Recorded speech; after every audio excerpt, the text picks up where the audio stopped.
목사입니다. 이제 오늘 15주차 성경 일독학교 강의 진행되는데 OT부터 오늘까지 총 16주가 흘렀습니다. 이제 오늘 강의를 끝으로 마지막 요한계시록까지 말씀을 90일 동안 읽는 가운데 전체 성경을 통독하게 되는 것입니다. 그래서 우리가 다음 주 6월 17일 수요일에는 오후 4시에 사회적 거리두기를 하면서 우리 발리하니 교회에서 수료식을 가지려고 합니다.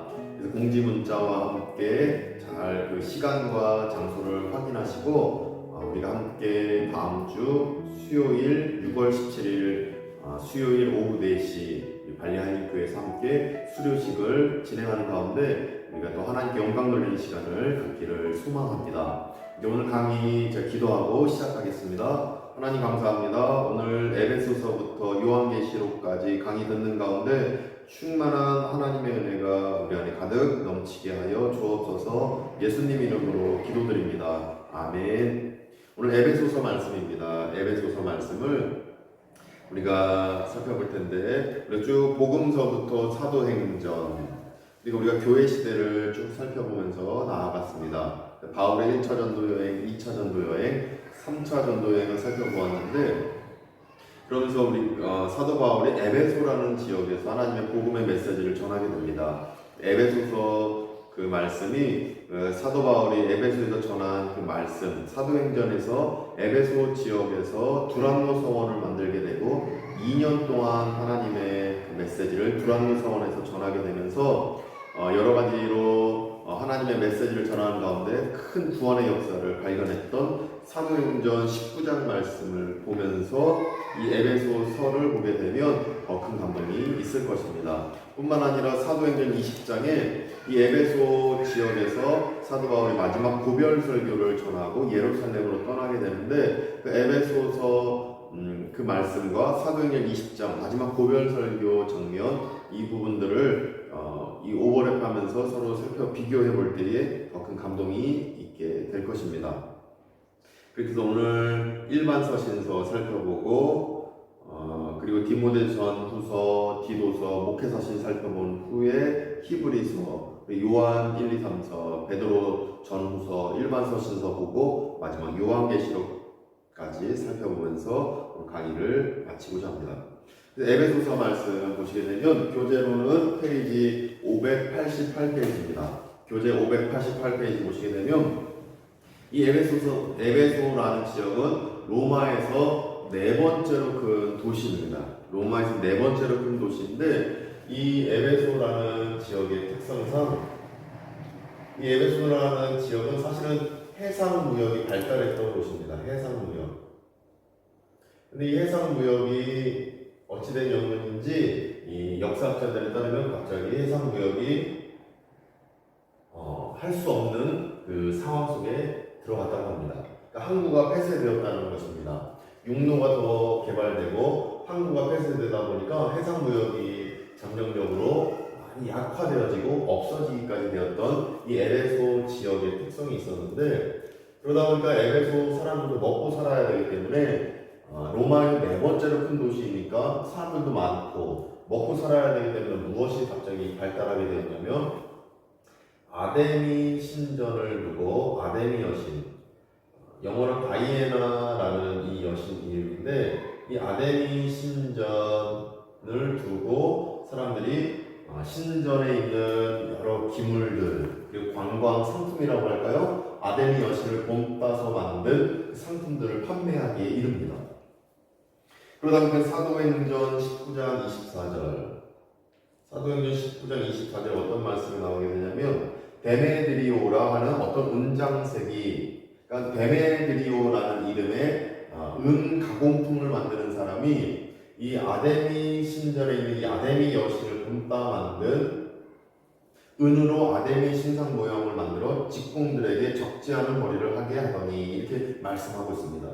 그런데 사도 바울이 복음을 전하면서 이 아데미를 믿지 말고 진정한 신을 믿어야 된다라는 말을 하니까 사람들이 소요가 일어납니다. 우리 밥벌이를 너무 없애는구나 이러면서 사도 바울을 막 핍박을 하게 됩니다.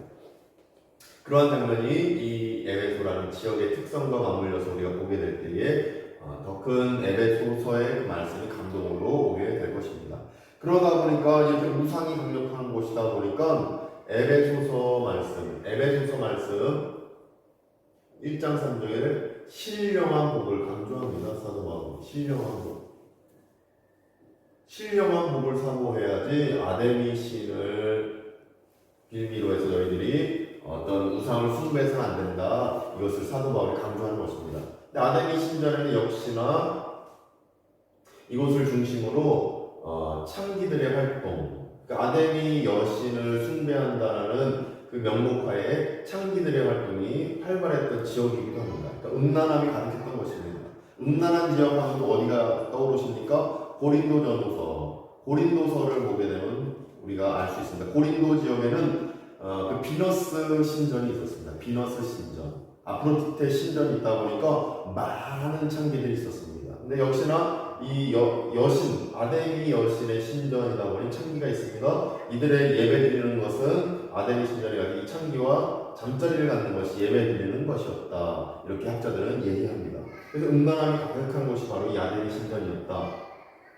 결국 이 아데미 신전이 이들의 돈벌이 수단이었는데 음란함도 있고 우상을 섬기기도 하고 그리고 모형을 만들어서 판매하는 어떤 이러한 일들이 가득한 곳이다 보니까 이 사도 바울이 에베소서 1장 3절에 이 교인들에게 신령한 복을 너희들이 지켜야 된다, 사모해야 된다 강조했던 것입니다. 뿐만 아니라 성령님의 역사를 이제 4장에서 강조합니다. 에베소서 4장에서 성령님의 성령의 역사를 강조합니다. 성령의 역사로 말미암아 너희들이 한 몸으로 뭉쳐졌다. 서로 성령의 역사 안에서 서로 연결되어 있다. 그래서 강조하는 것입니다. 뿐만 아니라 에베소서 2장 8절에 우리가 잘 아는 말씀입니다. 구원은 하나님의 선물이다. 하나님이 너희를 선물로 주신 것이다. 그러니까 하나님께 영광 돌려야 된다는 걸 강조하게 됩니다. 뿐만 아니라 우리가 잘 아는 말씀 에베소서 6장에 전신갑주가 여기서 나오게 됩니다.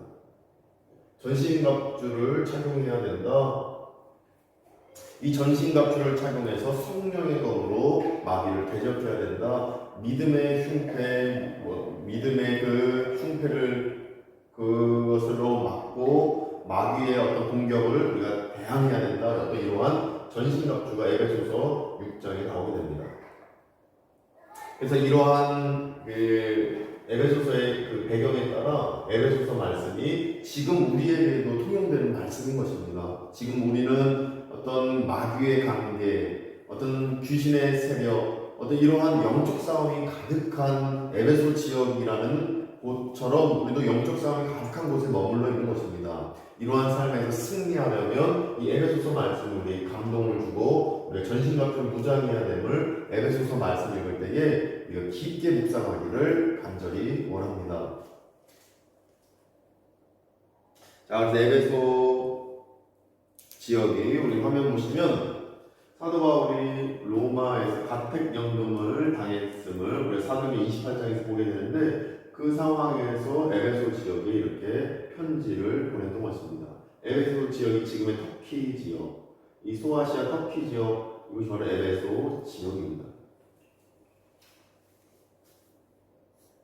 자, 에베소 지역에는 셀수스 도서관이라는 곳이 있습니다. 셀수스 도서관. 이 셀수스 도서관, 이렇게 에베소 지역에는 학문도 발달해 있었습니다. 이렇게 도서관이 있는 것을 볼 때에 우리는 확인하게 되는데, 근데 이 셀수스 도서관, 이걸 보면서 우리가 참고적으로 알아야 되는 부분이 사도행전 19장 19절. 사도행전 19장 19절에 보시면 사도 바울이 두란노 서원에서 2년간 말씀을 전합니다. 두란노 서원. 처음에 석 달간 전했다가 석 달간 말씀 전했는데 전혀 말씀을 듣지 않아서 2년간 두란노 서원에서 말씀을 전했는데 이렇게 전하고 나서 구원의 역사가 일어납니다. 그러고 나서 구원의 역사가 일어났더니 사도행전 19장 19절에 어떤 말씀이 있냐면 마술을 행하던 많은 사람이 그 책을 모아가지고 와서 모든 사람 앞에서 불사르니 그 책값을 계산하니 은 5만이나 되었더라. 은 5만이나 되었을 정도로 엄청나게 많은 책들을 당시에 구원의 역사가 일어나서 변화된 사람들이 책을 태워버립니다. 은 5만이나 되는 책을 태웠다. 그래서 저 에베소에 있었던 셀수스 도서관, 이것과 비교해서 볼 때 이들은 책이 많은 지역이었고, 그랬을 때에 어떤 마술과 관련된 책, 어떤 이방 신을 섬기는 책, 어떤 이 에베소의 신 아데미 여신을 섬기는 그런 책들, 이것들을 다 태웠음을 저 셀수스 도서관과 연결지어서 볼 때에 우리는 더 자세하게 말씀을 이해하실 수가 있을 것입니다. 그래서 우리가 태워버려야 될 어떤 우리 마음의 어떤 이방신, 우리가 태워버려야 될 우리 내면에 믿음 아닌 것들 분명히 있을 것입니다. 그럴 때 과감하게 태워버려야 됨을 사도행전 말씀을 읽으실 때마다 우리가 깊게 묵상하고 깨달으면 좋겠다 생각이 들어집니다. 태워버려야 될 것들, 이것이 바로 또 에베소서 말씀을 통해 우리가 깨달을 수 있는 한 가지 포인트 그 메시지인 것입니다. 자, 우리 화면 보시면 아데미 여신이 나옵니다. 우리 교재로는 590페이지입니다. 590페이지 보시면 아데미 여신이 이렇게 생겼다고 합니다. 모든 그 여신들의 모습을 보게 되면 여성의 어떤 가슴, 여성의 가슴이 이 여신들의 상징으로 나오게 됩니다. 아데미 여신도 수십 개의 가슴을 가진 것으로 나오게 되는데, 이러한 이방신의 어떤 풍요로움, 이들에게 어떤 예배할 때 우리가 풍요로운 은총을 얻고 부자가 된다. 이 사상이 결국 이단들이 제시하는 사람들에게 유혹하는 방식이었던 것입니다. 이렇게 이방 우상들은 너희들 잘 살 수 있다, 풍요로워질 수 있다, 이것으로 사람들을 현혹시켜 버립니다. 그 사람들이 따라가는 겁니다. 갔더니 이렇게 아데미 신전 예배드리는 게 참기들과 잠자리를 갖는 것이 없다. 이렇게 되면서 사람들이 쾌락에 빠지게 되고, 이렇게 쾌락에 빠지면 풍요로워질 수 있구나, 인간중심적인 사상에 빠지면서 하나님과 자꾸 멀어지게 되고 계속 우상을 숭배하는 지경에 빠지게 됩니다. 마약과 같은 것입니다. 그래서 우상 숭배는 결국 마약과 같다. 그래서 단절시켜야 되고 깨트려야 된다. 그 방법을 에베소서에서 6장에서 사도 바울이 강력하게 얘기한 것입니다. 전신갑주를 입어라. 에베소서 6장 10절에서 20절까지 해서 말씀한 것입니다. 전신갑주를 입어라. 전신갑주를 입어야 에베소서 6장 11절에 마귀의 관계를 이길 수 있다. 이것을 사도 바울이 선포했던 것입니다. 우리가 전신갑주를 입어야 됩니다. 전신갑주를 입어야 되는데, 그래야 우리는 마귀의 관계를 이길 수 있는 것입니다. 우리가 눈에 보이지 않는다고 마귀의 관계가 없겠습니까? 분명히 있습니다. 눈에 보이지 않아도 영적인 전투, 영적인 싸움은 늘 우리 삶을 힘들게 하고 괴롭히는 것입니다. 그래서 우리는 기도해야 되고, 특별히 에베소서 말씀에서 권면하는 대로 이 마귀의 관계를 이기기 위해서 전신갑주를 입어야 되는데, 에베소서 6장 14절부터 얘기하는 것이 진리의 허리띠, 그 의의 호신경, 가슴에다 있는 어떤 방패와 같은 것이죠.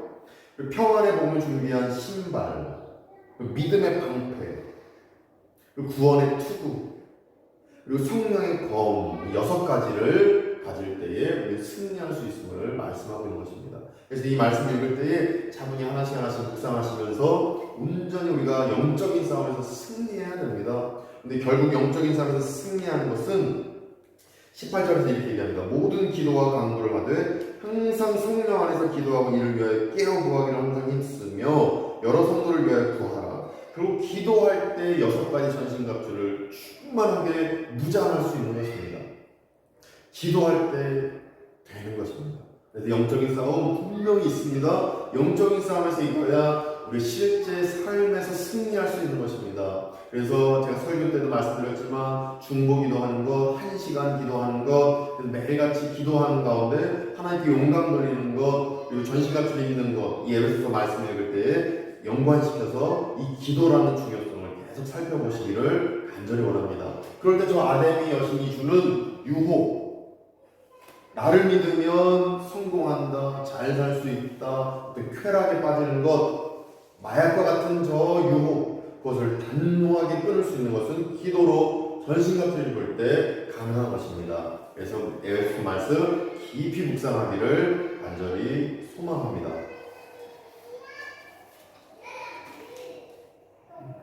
자, 그러면 디모데 사역지 에베소 이 말씀이 있는데 이게 어떤 말씀이냐면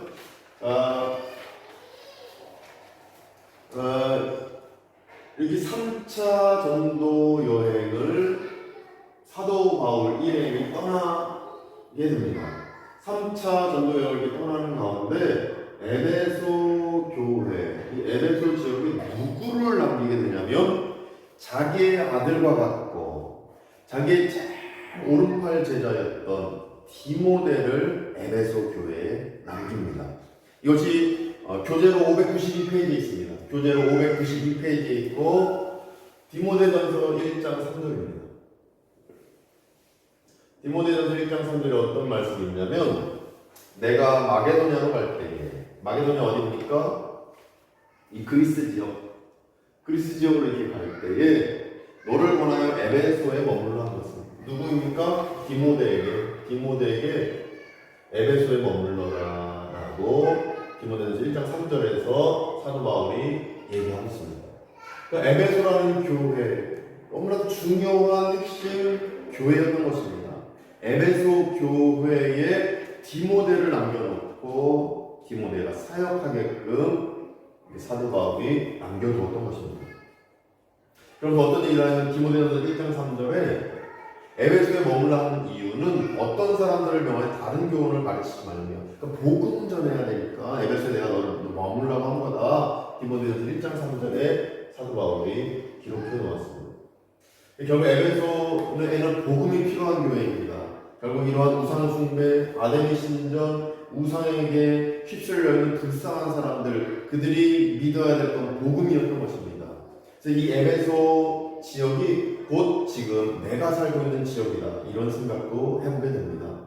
이 발리뿐만 아니라 지금 내가 있는 그 현장도 영적 싸움이 치열하니까 바로 내가 서 있는 그곳이 에베소 지역이다. 결국 우리에게 복음이 필요하다라는 것, 그리고 전신갑주가 필요하다라는 것, 에베소서를 통해 더 깊이 묵상하기를 원합니다. 사도 바울이 자기가 잘 사랑하고 자기가 아들처럼 여겼던 디모데를 남긴 그 이유가 있는 것입니다. 자, 그래서 사도 바울이 이 에베소에 남겨놓은 디모데가 걱정되었던 모습입니다. 우리 교재 592페이지입니다.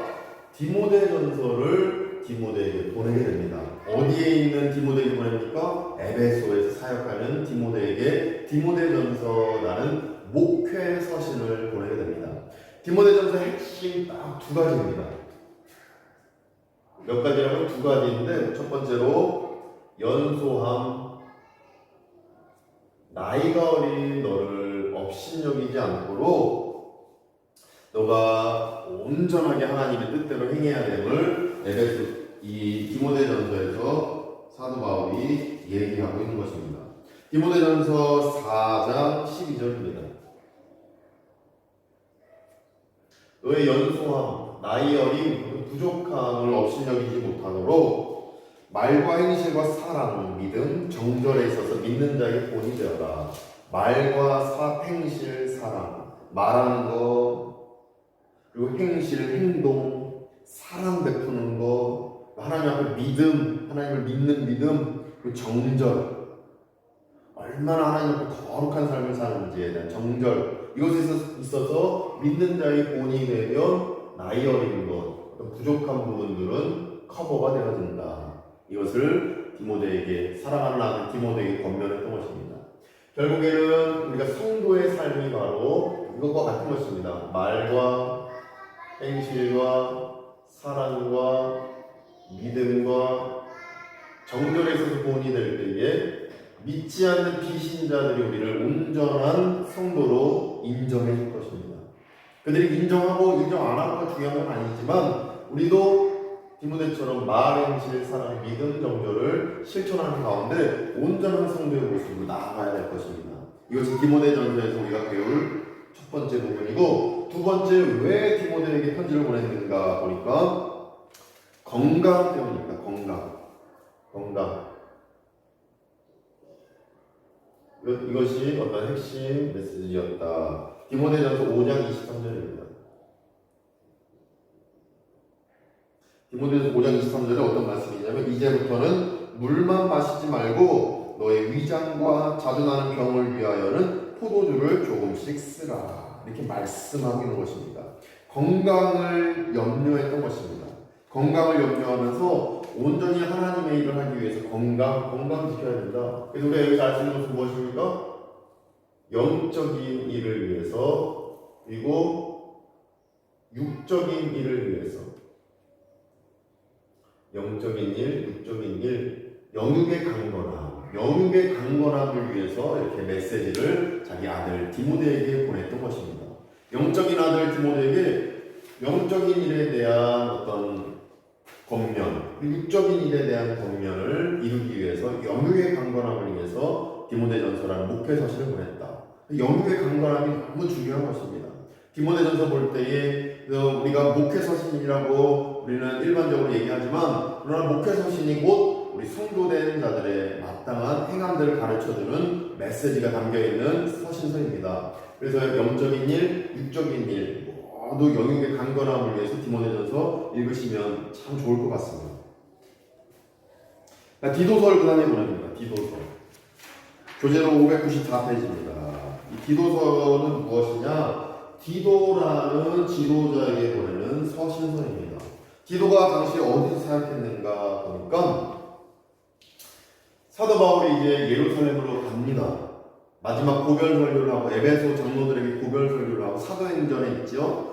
마지막 고별 설교를 하고 예루살렘을 갔는데 잡힙니다. 그러고선 나 로마 시민권자다. 나 이제 로마로 보내달라 해서 갔더니 사도행전 28장에 나중에 읽으시게 되면 이제 가택연금을 당합니다. 그런데 가택연금 당하기 전 어디를 거쳐 가냐면 사도행전 27장에 따르면 유라굴로라는 광풍에 휩싸입니다.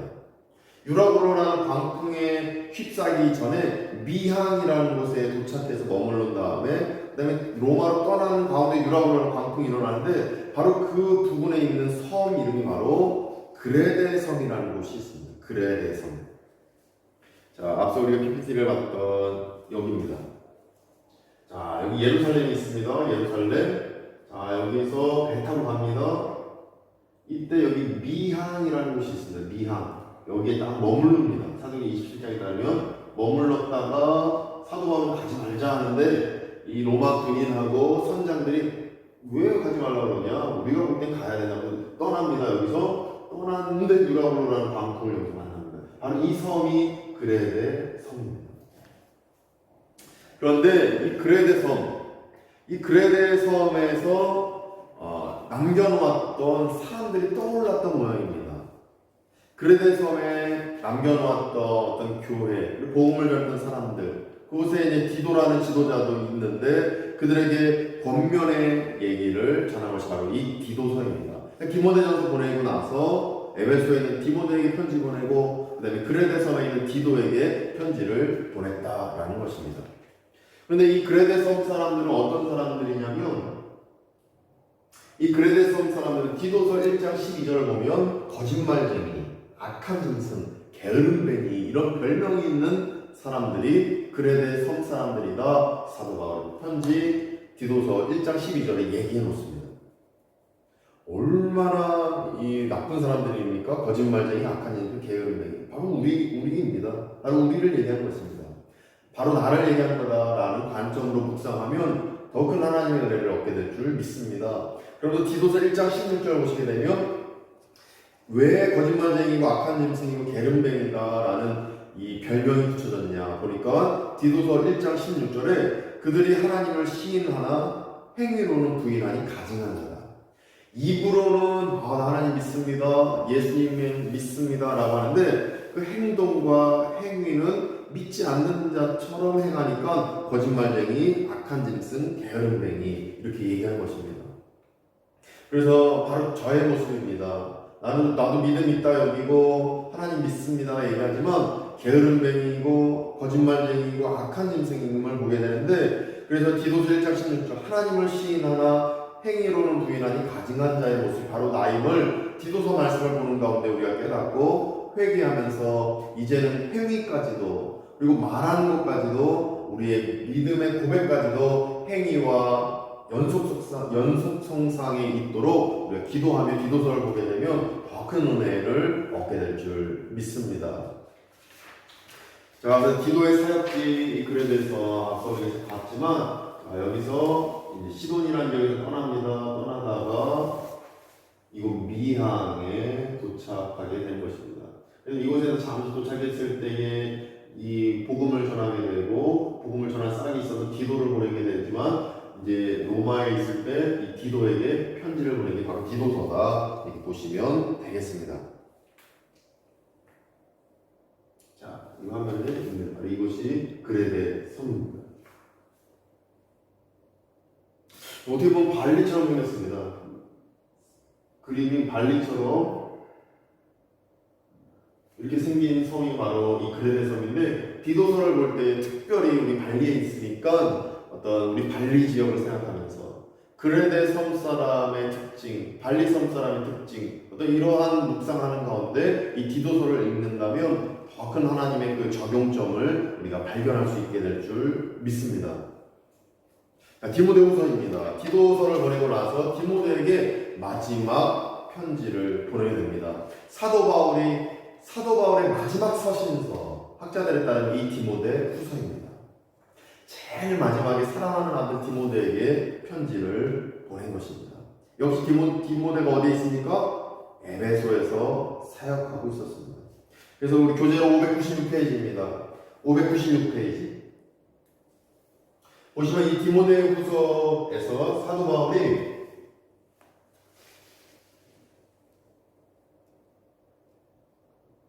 여기 이단에 대한 경고, 야, 디모데야, 에베소 지역에 이단들이 있으니 너희를 조심해야 된다. 내 아들 디모데야. 이 복음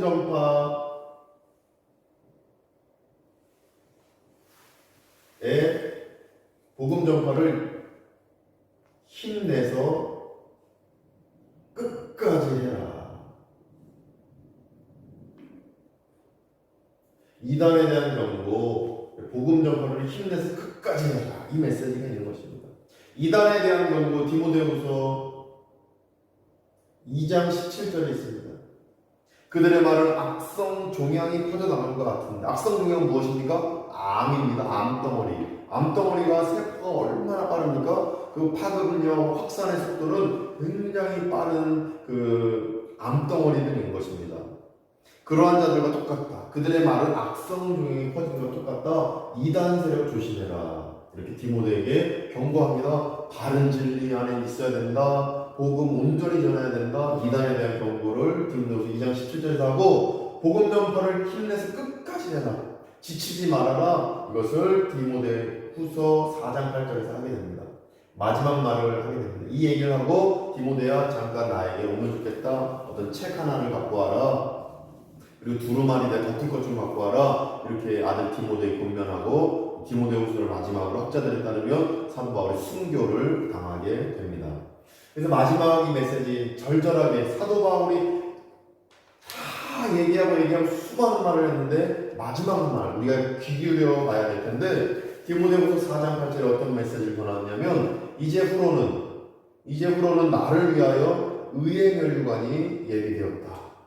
이 얘기를 합니다. 의의 멸류관. 이거밖에 없습니다. 그리고 제가 장례식장에서 설교하고 어떤 마지막 메시지를 전해야 되는 임종 예배를 드린 분에게 마지막 설교할 수 있는 마지막 메시지는 결국 의의 멸류관이 있습니다. 힘내세요. 의의 멸류관, 거국 천국이 있다는 메시지입니다. 천국. 하나님 품에 우리는 안기게 될 겁니다. 하나님이 상급을 주실 겁니다. 천국에서 우리는 다시 만날 것입니다. 임종 예배 드릴 때 장례식에서 할 수 있는 말, 사도 바울의 마지막 권면 의의 멸류관을 나는 받는다. 그러면서 4장 8절 말미에 이 얘기합니다. 내게만 아니라 주의 나타나심을 사모하는 모든 자에게 의의 멸류관을 주실 것이다. 이 메시지를 전합니다. 나도 받지만 이렇게 끝까지 복음 전파하고 주 예수 그리스도를 믿는 자는 의의 멸류관이 그에게 임한다 라는 메시지를 전하고 이제 순교의 귀한 길로 이제 사도 바울은 하나님의 품으로 가게 되는 것입니다. 그래서 이 디모데후서 4장 8절 읽으신 가운데 결국 마지막은 의의 멸관이 우리에게 온전한 것, 이것이 우리에게 소망이 되고 희망이 되기를 간절히 소망합니다. 자, 이제 베드로 전서 일반 서신서로 넘어가게 됩니다. 우리 교재 598페이지입니다. 교재 598페이지. 이 일반 서신서 베드로는 사실은 굉장히 그 성격이 급한 인물로 복음서에서 표현되어 있습니다. 뿐만 아니라 세속적입니다. 베드로는. 그래서 주 예수님께서 이렇게 나중에 성공하시게 되면 나를 오른편 장관으로 앉혀달라 이렇게 얘기하기도 합니다. 마태복음 20장에서 마가복음 10장에서 이렇게 얘기하는데, 하나는 주의 오른편, 하나는 주의 좌편에 앉혀달라. 너네들 무슨 말하냐? 내가 그 자리에 서야지. 어떤 이러한 세속적인 관념이 있었던 자가 바로 베드로였음을 보게 됩니다. 그래서 이 베드로 전서를 보게 되면 세속적이었던 인물 베드로가 완전히 바뀌어 있음을 보게 됩니다. 왜냐하면 베드로 전서의 핵심 포인트는 소망을 전하는 소망. 무엇을 전합니까? 소망. 베드로 전서의 핵심 포인트는 소망이다.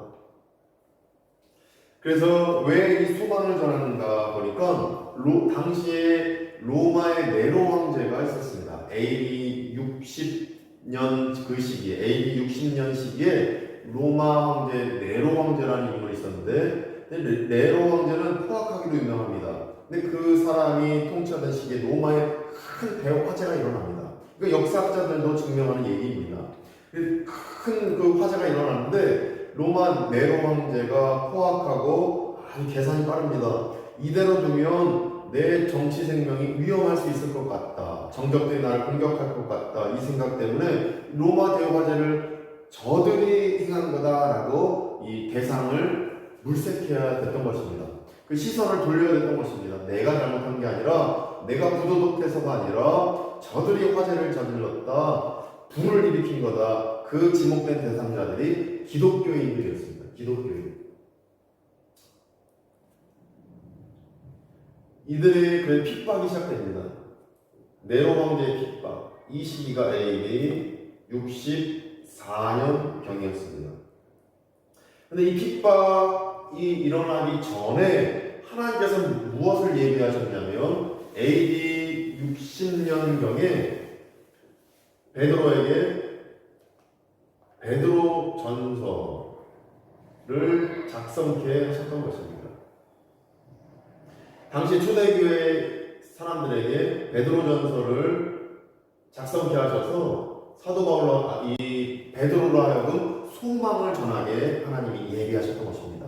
그래서 베드로 전서가 작성되고 소망의 메시지를 전하고 난 다음에 이 핍박의 일들이 일어났던 것입니다. 그래서 하나님의 역사는 묘하고도 신비로운 역사인 것입니다. 하나님의 섭리 안에 베드로전서 먼저 쓰여지고 핍박의 일이 일어나니 초대교회 사람들이 버티고 또 버티고 인내할 수 있었던 것입니다.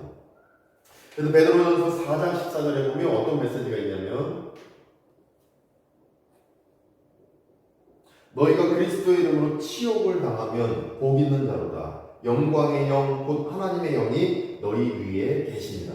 이게 핵심 포인트 말씀으로 보셔도 좋을 것 같습니다. 그래서 이런 소망의 메시지를 베드로가 선포하여 핍박받는 이 기독교인들을 다시금 인내의 길로 갈 수 있도록 하나님이 예비하시는 가운데 베드로 전서가 쓰여졌다. 그걸 기억하시면서 읽는다면 당시 사람들이 이 베드로 전서 말씀을 읽을 때에 얼마나 위로를 얻고 큰 소망을 얻었을지를 우리가 더 깊게 깨달을 수가 있을 것입니다. 결국 하나님의 그 일을 하는 가운데 또 우리가 핍박받고 어려움 중에 읽어야 될 메시지, 그 하나님의 말씀 베드로 전서를 딱 택해서 묵상한다면 우리가 끝까지 인내의 길로 하나님께 영광 돌리는 그 소망의 길로 계속 우리가 나아갈 수 있는 힘과 근거를 얻을 수 있을 것입니다. 자, 그다음 유다서 말씀이 있습니다. 유다서 말씀 페이지 우리 교재 601페이지입니다. 601페이지 보시게 되면 이 유다는 가룟 유다가 당연히 아닙니다. 가룟 유다가 당연히 아니고 누구냐면 유다 누굽니까? 예수님의 형제 유다입니다.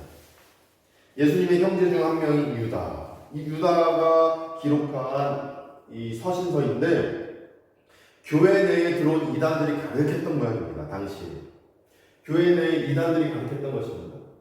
교회 내에 이단들이 가득하니까 이 유다가 이 유다서를 작성했던 것입니다. 당시에 어떤 이단이 있는가 보니까 유다서 1장 4절에서 얘기합니다. 유다서 1장 4절에서 뭐라고 얘기하냐면 홀로 하나이신 주제 곧 우리 주 예수 그리스도를 부인하는 자, 곧 우리 주 예수 그리스도를 부인하는 자들이 이 초대교회를 흔들어 놓는다. 이 메시지를 1장 4절에서 얘기하면서 그런 자들은 저주를 받을 것이고 절대 그들의 말에 현혹돼서는 안 됨을 유다서에서 말씀하는 것입니다. 곧 우리 주 예수 그리스도의 어떤 하나님 되심을 부인하는 자들인 것입니다. 하나님이 아니다라는 것입니다. 그냥 육신만 가진 자이다 이렇게 얘기하는 자들을 그 이단들을 책망하는 것이 바로 유다서 말씀입니다. 그 당시에는 이단이 두 가지 종류의 이단들이 있었습니다. 이것을 제가 잠깐 설명드리면 예수 그리스도의 이 신성을 부인하는 자들, 하나님이 아니다 하는 자들이 있었습니다. 이단이 누구냐면 아리우스주의 이렇게 얘기합니다. 아리우스주의. 우리가 빌립보서 말씀 보셨었습니다. 빌립보서에 어떤 말씀이 있었습니까? 핵심 포인트 말씀으로 제가 지난주에 말씀드렸던 빌립보서 2장 6절에 보시면 그는 근본 하나님의 본체시나 그는 근본 예수님은 근본 하나님의 본체시나 이 하나님과 본체다. 하나님과 동일 본질이시다. 하나님과 동일 본질이시나 이 의미인데 하나님과 동일 본질이 아니다 했던 자들이 아리우스였던 것입니다. 그러니까 예수님은 하나님의 자녀이지 하나님과 동일 본질은 아니었다.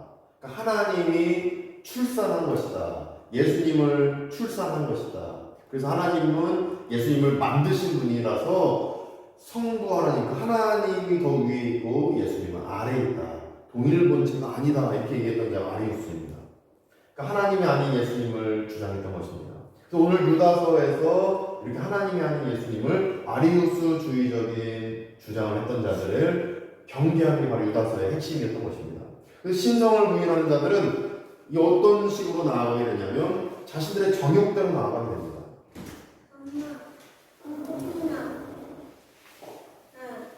왜냐하면 정욕대로 행하게 되는 이유가 무엇이냐면 하나님이 아니시기 때문에 예수님은 결국 속죄 사역을 할 수가 없고 성육신이 성립이 안 되고 그저 인간일 뿐이다라는 그저 피조물 뿐이다라는 쪽으로 가게 되니 정욕대로 행하는 삶, 쾌락대로 행하는 삶이 강조되어집니다. 속죄 사역이 사라지기 때문입니다. 속죄. 그래서 예수님의 신성을 부인하는 이러한 일은 절대 있어서는 안 되는 것입니다. 두 번째로 어떤 이단이 있었냐면 예수 그리스도의 인성을 부인하는 이단입니다. 예수님은 인간이 아니고 그저 하나님이실 뿐이다. 이 자들이 바로 영지주의자들입니다. 영지주의자들이 당시에 훨씬 강력한 이단들이었습니다. 그래서 영지주의자들의 이단의 이 속성의 사상은 플라톤 이데아 사상에서 나온 사상입니다. 당시에 가장 인기 있었던 사상이 영지주의에 투영되니 이것이 더 강조되어진 이단이었습니다. 이것을 요한 1서 말씀에서 이제 정죄를 하게 됩니다. 예수님의 신성을 부인하는 자들 유다서에서 정죄했다면 예수님의 인성을 부인하는 것은 요한 1, 2, 3서에서 정죄하게 됩니다. 결국에는 이 영지주의자들에게 빠지게 되면 어떤 일이 일어나게 되냐면 결국에는 사랑이 없어집니다. 사랑이 없어집니다. 예수님의 인성을 부인하게 되니 결국에는 신성일 뿐이면 이 땅에 성육신 하신 분도 아니에요. 결국 이 땅에 속죄사역을 하러 오신 분도 아니기 때문에 하나님으로만 존재하는 이분은 결국 인간을 관망만 할 뿐이고 인간의 아픔, 인간의 절망, 인간의 죄악에 대한 그러한 절절한 긍휼하심이 없는 사랑이 없는 하나님일 뿐이다라는 관점으로 나아가게 됩니다. 뿐만 아니라 인성을 부인하게 되면 이 땅의 삶은 그저 우리가 바라지 않아도 될 삶이고 저 하나님 있는 저 하늘만 바라보면서 이 땅의 삶을 소홀히 여기는 잘못된 사상으로 빠지게 되는 것입니다. 이렇게 예수님의 신성과 예수님의 인성, 그래서 우리는 예수님은 신성과 인성을 가지신 분이다라는 것이 너무나도 중요한 진리인 것입니다. 그래서 우리는 꼭 기억해야 됩니다. 유다서 말씀을 읽을 때에 이런 예수님의 신성과 인성을 다시 한번 생각하시면서 읽으신다면 더 큰 은혜가 우리 안에 있게 될 것입니다.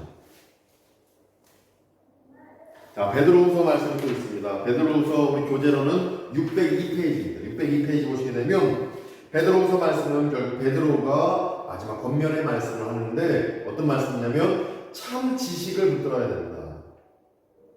참 지식을 붙들어야 된다. 이것을 베드로후서에서 얘기하게 됩니다. 베드로후서. 참 지식을 붙들어야 된다. 참 지식. 그래서 베드로후서 1장 6절에 따르면 교묘히 만든 이야기를 따르면 안 된다. 교묘히 만든 이야기. 교묘히 만든 이야기를 따르면 안 된다. 그러면서 어떤 얘기를 하게 되냐면 교묘히 만든 이야기가 아니라 그의 크신 위엄을 친히 본 자가 기록된 것을 따라야 된다. 그러니까 사도들이 기록해 놓은 것. 베드로후서 1장 16절입니다. 이 베드로후서 1장 16절 말씀에서 교묘히 만든 이야기를 따르지 말아라. 무엇을 따라야 되냐? 첫 번째, 베드로후서 1장 16절 말미에 하반절에 기록된 말씀인데 그의 크신 위엄을 친히 본 자들이 기록해 놓은 것을 따라야 된다. 누굽니까? 사도들이 기록해 놓은 예수님을 친히 눈으로 보고 만져보고 체험한 자들이 기록해 놓은 그 말씀을 따라야 된다. 사도들이 기록한 서신을 따라야 된다. 글을 따라야 된다. 두 번째로 베드로서 1장 21절에 나오는데 오직 성령의 감동하심을 받은 사람들이 하나님께 받아 기록된 것을 따라야 된다. 성령님의 은혜 안에서 기록해 놓은 글, 그 말씀을 따라야 된다. 이것이 베드로서 1장 21절에 있습니다. 이것도 역시 사도들이 기록한 서신, 이것을 의미하는 것입니다. 그래서 사도들이 기록한 서신, 곧 그의 크신 위엄, 하나님의 위엄, 이것을 친히 본 자들이 기록해 놓은 것, 성령의 감동을 받아 기록해 놓은 것, 이것을 따라야 됨을 베드로서 1장 16절 하반절, 베드로서 1장 21절에서 말씀하고 있는 것입니다. 교묘히 만든 이야기, 그것을 따르는 것이 아니라 이렇게 사도들이 직접 체험해 놓은 것, 그 글, 그리고 성령의 감동을 받아 써놓은 글, 바로 서신서를 따라야 된다. 그리고 결국 더 확장되어 보게 되면 교부들이 성령의 감동을 받아서 이 성경 말씀을 근거로 해서 만들어 놓은 교리, 어떤 사도 신경, 이것들을 따라야 됨을 확장시켜서 더 깊게 이해하고 믿을 수가 있는 것입니다. 그런데 요즘엔 어떤 얘기를 따릅니까? 이것이 이러한 사도들이 기록한 서신서, 곧 신약 성경 말씀, 그리고 성령의 감동을 받아서 기록해 놓은 어떤 사도신경이라든지 이런 내용들, 이것을 따르는 것이 아니라 이만희가 만들어 놓은 어떤 교리, 이만희가 만들어 놓은 사상, 이것을 따르게 되면 우리는 교묘히 만든 이야기에 빠져버리게 되는 것입니다. 베드로서를 믿는 가운데 진정 우리가 따라야 될 참 지식을 발견하시기를 소망합니다. 히브리서입니다. 히브리서 우리 교재 604페이지입니다. 604페이지 보시면 히브리서는 결국 구약의 제사가 예수 그리스도의 속죄를 예표한다. 이것을 기록해 놓은 게 바로 히브리서 말씀입니다. 구약의 제사가 예수 그리스도의 속죄 사역, 십자가와 부활 사역이죠. 이것을 예표하는 것이다. 결국 대제사장은 예수 그리스도이시다. 그런데 대제사장, 구약시대의 대제사장은 인간이기 때문에 소, 염소, 양을 가지고 제사를 드릴 때 매년 속죄 제사를 드려야 되지만, 매년 제사를 반복해서 드려야 되지만, 예수 그리스도의 제사는 영원하신 하나님이시면서 인간이신 영원한 대제사장이신 예수님이 그 속죄 제물로서 드려진 것이기 때문에 단 한 번만 이렇게 속죄 제사를 드리게 되면 이것이 영원히 지속됨을 히브리서에서 말씀하는 것입니다. 히브리서 말씀 볼 때 구약의 제사가 결국 예수 그리스도에게까지, 예수 그리스도의 그 사역의 모든 예표였다라는 사실, 구약과 신약의 연속성, 이것이 바로 히브리서를 통해 온전히 우리에게 전달되어지고 깨달아지게 되는 것입니다. 히브리서 말씀은 너무 중요한 것입니다. 근데 저자가 사도 바울이라는 사람도 있고, 저자가 누군지 모른다라는 학자들이 있습니다. 근데 누군지 모른다라는 학자가 더 많습니다. 그래서 AD 2세기경에 오리겐이라는 신학자는 이런 얘기를 합니다. 히브리서의 저자는 하나님은 알고 계신다. 결국 하나님 말씀이라는 것입니다. 그래서 히브리서 말씀 보는 가운데 우리가 끝까지 신앙을 유지할 수 있는 길은 구약의 제사를 통해 이루어진 예수 그리스도의 온전한 속죄 사역을 통해서 우리 신앙의 길을 끝까지 경주해낼 수 있고 나아갈 수 있음을 구약의 제사와 구약과 신약의 그 연속성이 되어지는 이 히브리서 말씀을 통해서 온전히 깨닫기를 소망합니다. 요한일서입니다. 요한일서 우리 교재로는 611페이지입니다. 앞서 유다서는 어떤 이단에 대항해서 만들어진 서신서라고 했습니까? 예수 그리스도의 인성 부인, 예수님은 인간이 아니다.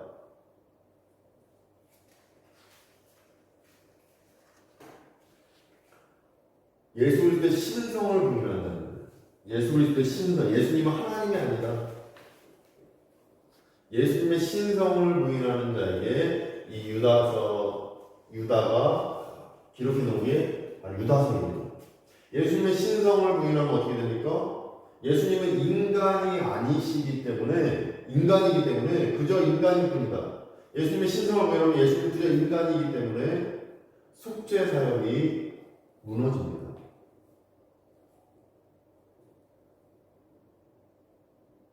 속죄 사역이 무너지게 되면 인간은 계속해서 쾌락주의에 빠지게 되는 것이고, 그리고 인간은 계속해서 자신의 어떤 만족을 위해서 살아가는 이러한 쾌락주의에 빠지는 것이 바로 예수님의 신성을 부인하는 자들의 특징이다. 예수님은 그저 인간일 뿐이다. 이것을 주장하는 대표적인 주의가 아리우스주의였습니다. 이들은 예수님은 그저 인간일 뿐이다, 피조물일 뿐이다, 예수님은 하나님이 아니다, 이렇게 주장했던 자들입니다. 지금 현대로 와서는 자유주의자들이 이런 주장을 합니다. 예수님은 그저 선지자였을 뿐이고, 예수님은 그저 아주 올바른 도덕가였다. 소크라테스, 플라톤, 어떤 공자, 이런 사람들은 똑똑한 사람이었을 뿐이다. 이런 게 바로 예수님의 신성을 부인하는 자들의 특징입니다. 이슬람도 그렇습니다. 마호메트가 얘기합니다. 예수님은 똑똑하고 대단한 분은 맞다. 그런데 하나님은 아니다. 이게 이슬람이 주장하는 것입니다. 자유주의자들은 그래서 결국 쾌락주의에 빠지게 되고, 인간은 인본주의에 빠진 것입니다. 인간은 대단하다. 공산주의가 여기서 나옵니다. 인본주의에서 물질을 숭배합니다. 물질 숭배.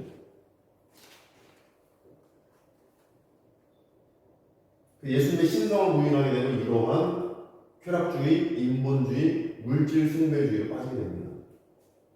이런 대표적인 학자들이 자유주의 신학자들. 이들은 예수님의 부활도 부정합니다. 하나님이 아닌데 어떻게 부활할 수 있냐? 예수님의 부활을 부인합니다. 이들이 자유주의 신학자입니다. 예수님을 역사적으로 분명 있는 존재는 맞다. 그런데 하나님은 아니다. 그래서 예수님의 사상을 우리가 따라가면 결국 아주 유토피아적인 세상이 올 거다. 이거를 예수님은 얘기했던 거다라고 했던 자가 이 자유주의 신학자들입니다. 이들이 얘기하는 말대로 한다면 천국은 없습니다. 교회도 필요 없는 것입니다. 이제 복지단체, NGO 단체가 필요한 게 이 자유주의 신학자들의 주장입니다. 이것을 이제 경계하는 유다서 말씀이고, 그 다음에 오늘 지금 볼 요한일서 말씀은 어떤 자들을 경계하냐면 예수님의 인성을 부인하는 자들에 대한 경계입니다. 예수님은 그저 하나님이실 뿐이다. 눈으로 볼 수도 없고 눈으로 볼 수는 있어도 만질 수도 없고 그저 하나님이시다. 인간의 몸을 입고 오지 않았다. 이게 바로 영지주의입니다. 이게 앞서 말씀드렸지만 예수님의 신성 부인하는 자보다 영지주의가 더 강력한 이단 세력이었습니다. 요한일서 사도 요한은 이런 영지주의자들을 책망하는 서신을 요한일서에 보낸 것입니다. 예수님의 인성을 부인하다 보니까 이 땅의 삶, 이 땅의 삶을 허무하게 만듭니다. 이 땅의 삶을 허무하게 만듭니다. 결국 허무주의로 나아가게 됩니다. 그리고 하나님을 멀리 있는 하나님으로 만들어 버립니다. 멀리 있는 하나님, 그저 이 하나님은 우리와 가까이 있지 않는 먼 하나님,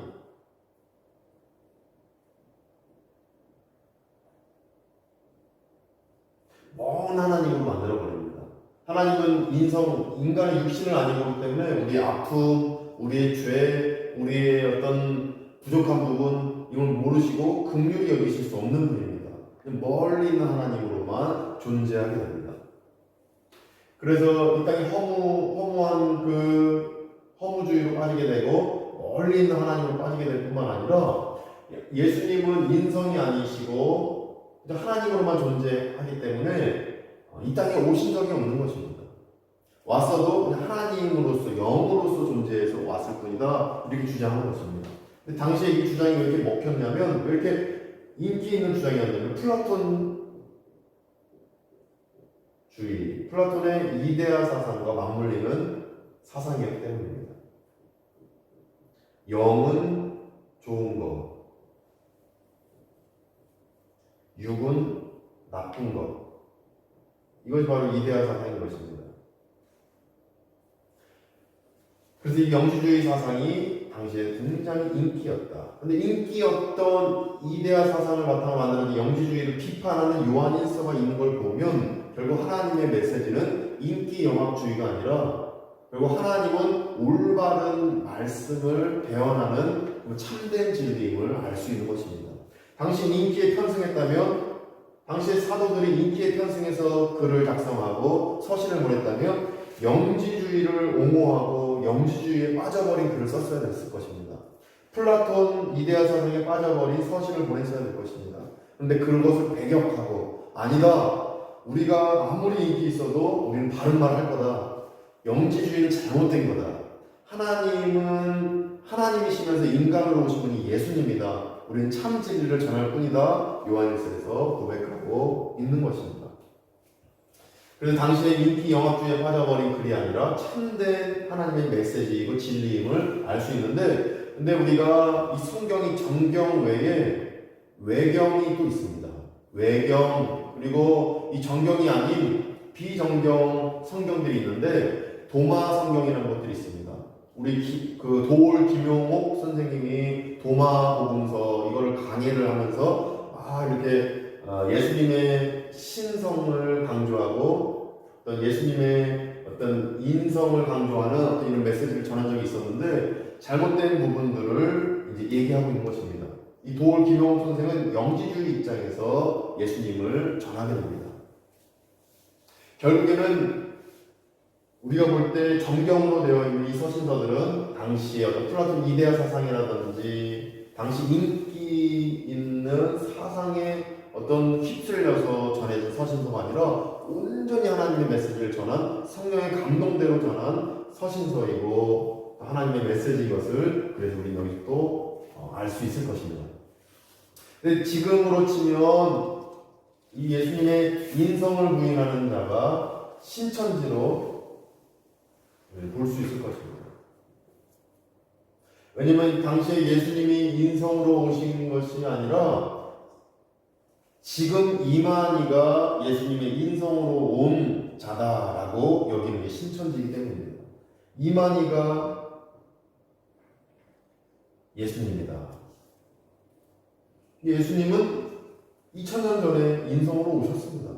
근데 이만희는 자기가 지금 예수님이다 라고 주장하면서 예수님의 인성으로 내가 지금 덧씌어져 있다 얘기를 하는 것입니다. 그러다 보니까 저 하늘만 바라봐야 된다라는 주장이 성립되는 겁니다.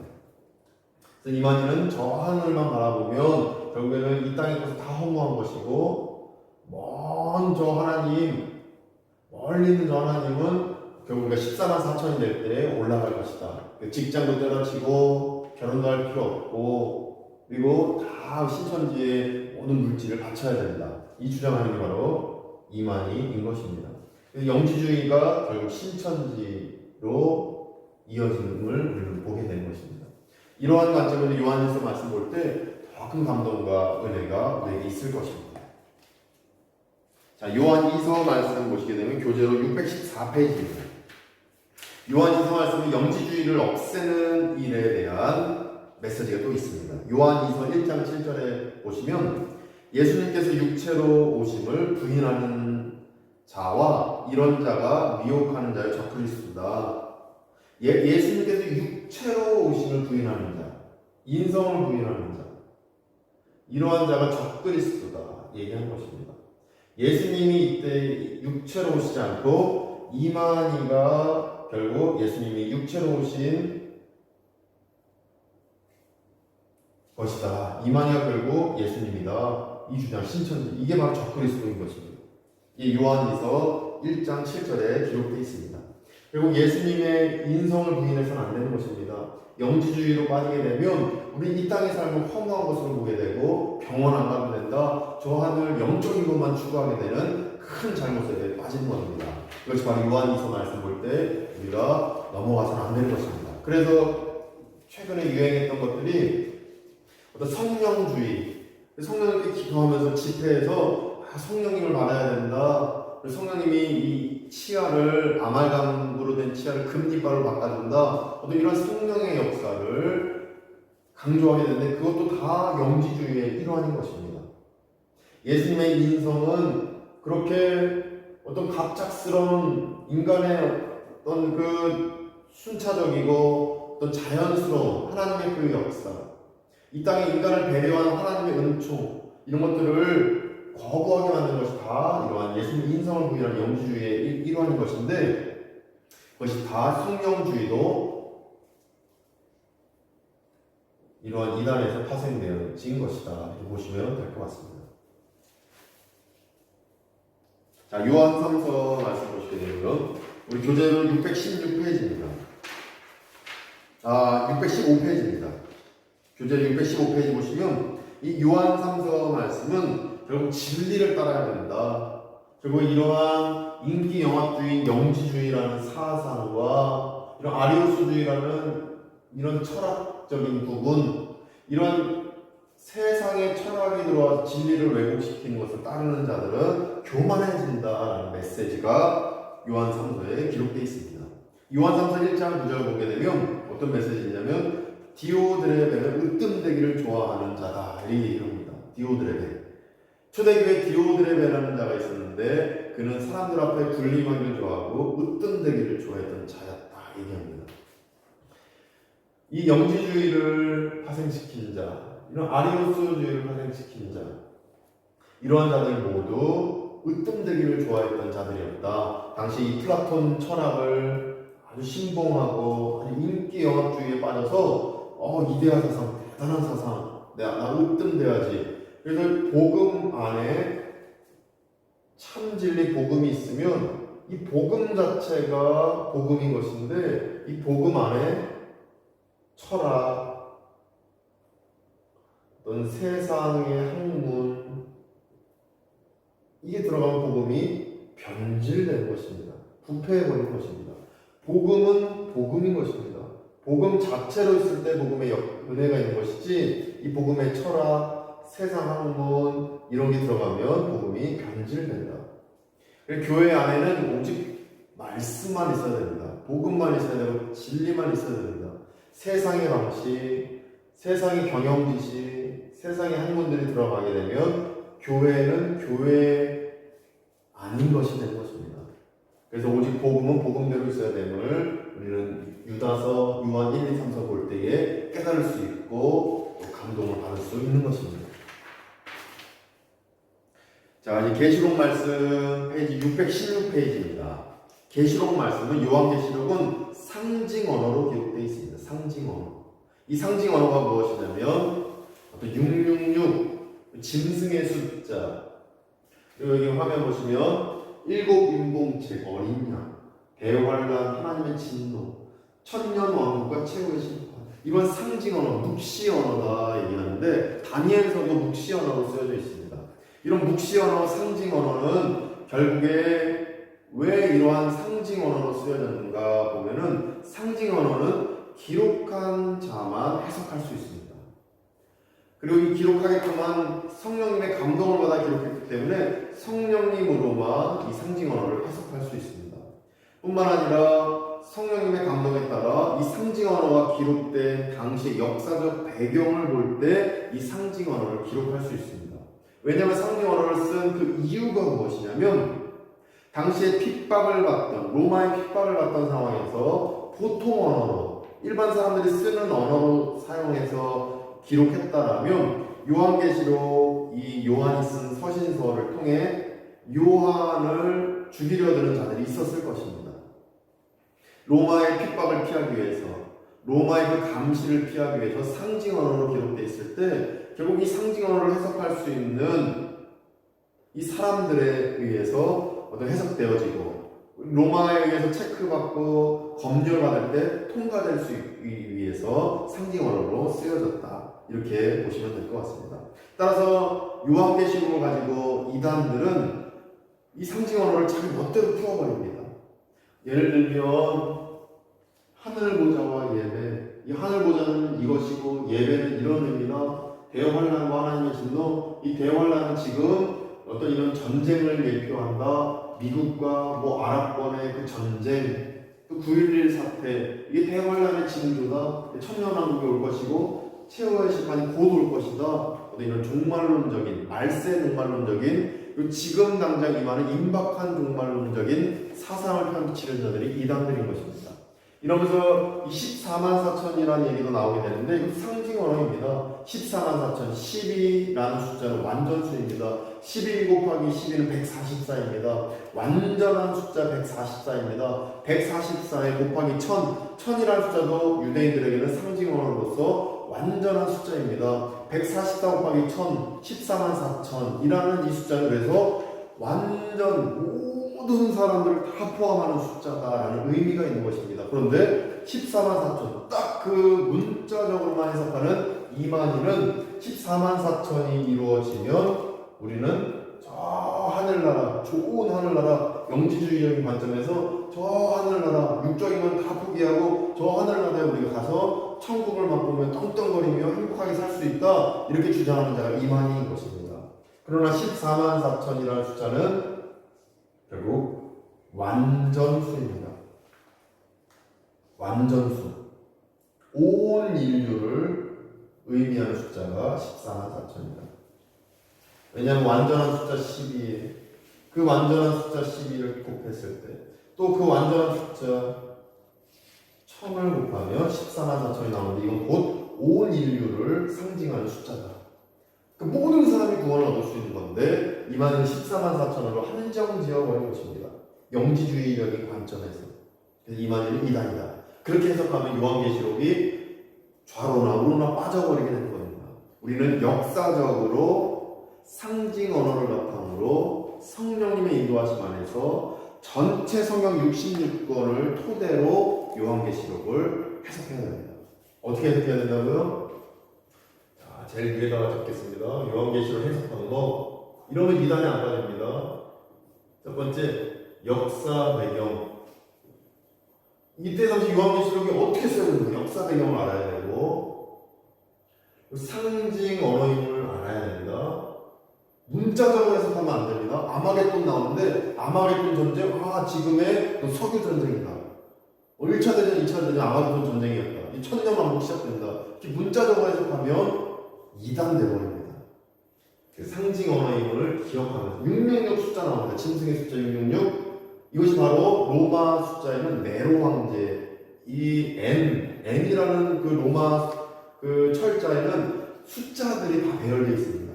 이거 이 네로라는 이 철자 스펠링을 이 로마 철자에 담겨 있는 그 숫자 의미대로 해석하면 결국 다 더하면 666이 나오는 겁니다.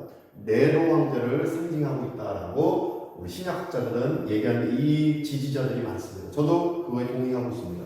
666이 무슨 바코드다, 무슨 바코드 숫자다, 이렇게 빠져버리게 되면 이단으로 나아갈 수 있는 소지가 가득한 것입니다. 그렇게 해석하는 사람도 있는데 그렇게 해석하기에는 많은 억측과 왜곡이 있습니다. 그래서 역사 배경을 알아야 되고 상징 언어임을 알아야 되고 전체 성경 66권과 부합하는가 이것을 알아야 되고 전체 맥락 안에서 해석해야 된다.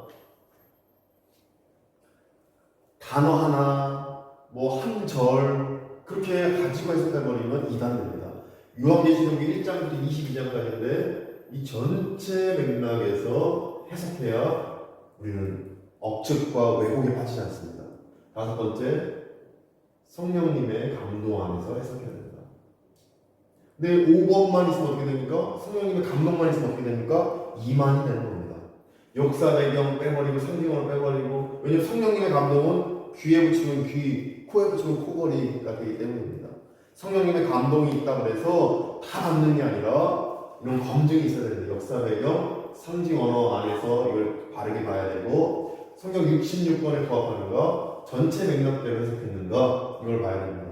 만약 역사 배경으로만 해석하면 어떻게 됩니까? 성령의 감동 무시되고 66권에서 배제되어버리면 그냥 어떤 자유주의적인 신학자로서의 해석만 나오게 되는 겁니다. 그런데 이런 다섯 가지의 범주를 다 고려하면서 요한계시록 말씀 볼 때 자로나 우로나 치우치지 않는 바른 해석을 할 수 있을 것입니다. 요한계시록의 핵심, 자 말씀드리겠습니다. 이거 하고 강의 마치겠습니다. 요한계시록에 대해서 핵심은 뭐냐? 왜 요한계시록을 사도 요한이 썼는가? 초대교회 사람들에게 요한계시록 22장 20절에 있습니다. 요한계시록 22장 20절 보시면 이것들을 증언하신 이가 이르시되, 그러니까 자신에게 하나님 말씀을 증언해 주신 우리 성령님의 말씀이 이렇습니다. 이런 겁니다. 20절에 내가 진실로 속히 오리라 하시거늘 아멘 주 예수여 오시옵소서. 마라나타, 헬라어로 이제 마라나타입니다. 주 예수여 오시옵소서. 주 예수님 오십니다. 분명히 오십니다. 이 메시지 전하고자 요한계시록을 쓰셨다. 이 메시지 안에서 요한계시록 보시면 더 큰 감동이 있으실 겁니다. 21절 주 예수의 은혜가 모든 자들에게 있을지어다. 이렇게 맞춰지게 됩니다. 신약성경은 총 260장입니다. 신약성경 총 260장, 구약성경은 총 929장입니다. 구약성경은 총 929장. 합하면 몇 장입니까? 1189장. 이게 신대원 시험 문제로 나온 적도 있었습니다. 그래서 이건 그냥 참고적으로 알고 계시면서 신약 260장, 구약 929장, 1189장 이루어져 있구나 아시면 될 것 같습니다. 자, 이렇게 해서 요한계시록까지 우리가 살펴봤습니다. 저도 이 전체를 하면서 이제 제가 수료식 때 또 소회를 말씀드리겠지만 더 공부해야 되겠다.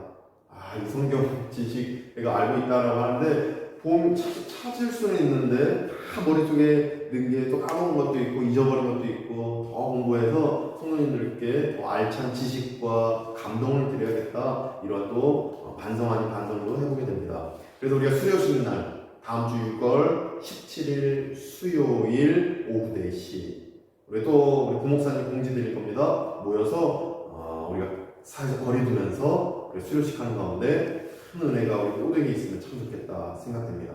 기도하고 마치겠습니다. 하나님 감사합니다. 우리가 하나님 말씀이 우리 심령에 새겨지게 해주시옵시고 정말 그 66권의 그 말씀 우리가 다 읽은 분도 계시고 또 조금씩 빠진 분도 계시고 또 하지 못한 분도 계신데 그러나 66권 계속해서 읽어나가는 일을 포기치 않게 해주셔서 오늘 하나님의 뜻 안에 거하는 우리 모든 성도님들 될 수 있도록 하나님 도와주시옵소서. 마라나타 주 예수여 오시옵소서. 이 메시지가 우리 안에 감동되게 해주옵시고 주 예수님의 다시 오심을 우리가 늘 바라보며 소망하는 가운데 이 땅의 삶이 다가 아니라 천국에서 다시 만나는 그 소망을 갖는 가운데 늘 우리 안에 마음의 평강과 평안 넘치도록 우리 성도님들을 지켜주시옵소서. 예수 그리스도의 이름으로 축복하며 기도드립니다. 아멘.